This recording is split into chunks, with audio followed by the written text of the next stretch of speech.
Yun oh, kita oh. Marami ang nangamba sa viral video na ito ng isang Russian vlogger na nagbabantang magkakalat umano siya ng Human Immunodeficiency Virus o HIV. Dapat sa ano, Pilipinas. latiguin. Ang Rusong vlogger na kinilalang si Nikita Shekov, inaresto at kinasuhan ayon sa DILG. Huwag ka malikot alis. Na hindi lang sinasabi niya pagkakalat niya ang kanyang sakit na HIV, minumura pa ang lahat ng Pilipino. Ayun ang nakakapikon. Isinailalim daw sa HIV test si Shekov. Negative po siya sa HIV, negative po sa lahat ng STD. In other words, nagpapasikat lang, ginagamit ng mga Pilipino.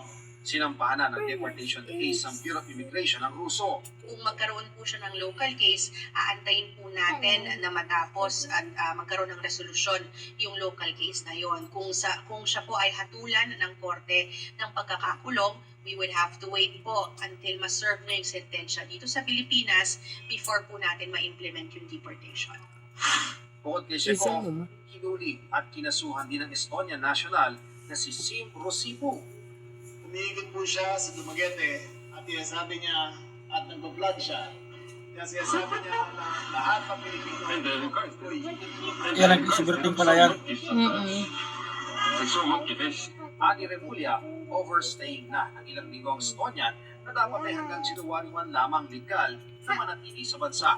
Dahil nahuli, dadalhin daw sa trial court ang Banyaga na maharap sa Anti-Photo and Video Voyeurism Act of 2009 at paglabag sa Anti-Cybercrime Law. Hinuli ang dalawa ilang araw lang matapos i-deport ang Russian vlogger na si Vitaly Gorovetsky. Inaresto ang Ruso noong April 2025 at ikinulong sa kampang hindi sa Taguig dahil sa panggugulo at pambabasos pa sa mga Pilipino.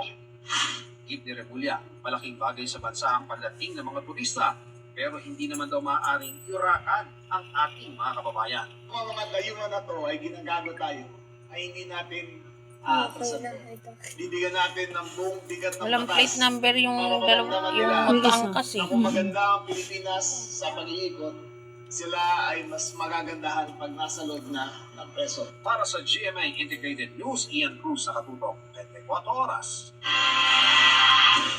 Hanggang sa World Economic Forum ay giniit ni US President Donald Trump ang kagustuhan makuha ng Amerika ang Greenland kahit teritoryo ito at kontrolado ng Denmark. Pagkiyak-yak, hindi gagamit ng dahas at magkakaroon ng kasunduan ng Amerika at NATO. Yan na, sinakyan na. Nakatutok si JP Soriano. We never asked for anything, and we never got anything. We probably won't get anything unless I decide to use excessive strength and Ben, force. nagbibidyo si Really Lola. Huwag would ka be, magulo. frankly, Maalog. unstoppable. But I won't do that. Sa taunang World Economic Forum sa Switzerland, sinabi ni US President Donald Trump na hindi siya gagamit ng dahas para makuha ang Greenland. I don't have to use force. I don't want to use force. I don't want to use force.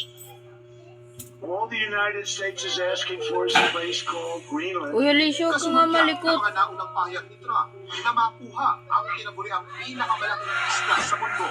Bagamat itinuturing na bahagi ng North American continent, ang Greenland ay kontrolado ng Denmark. Nauna nang sinabi ni Trump, nais niyang bilhin ang Greenland o gumamit ng ibang paraan para makuha ito. Kabilang na ang military action.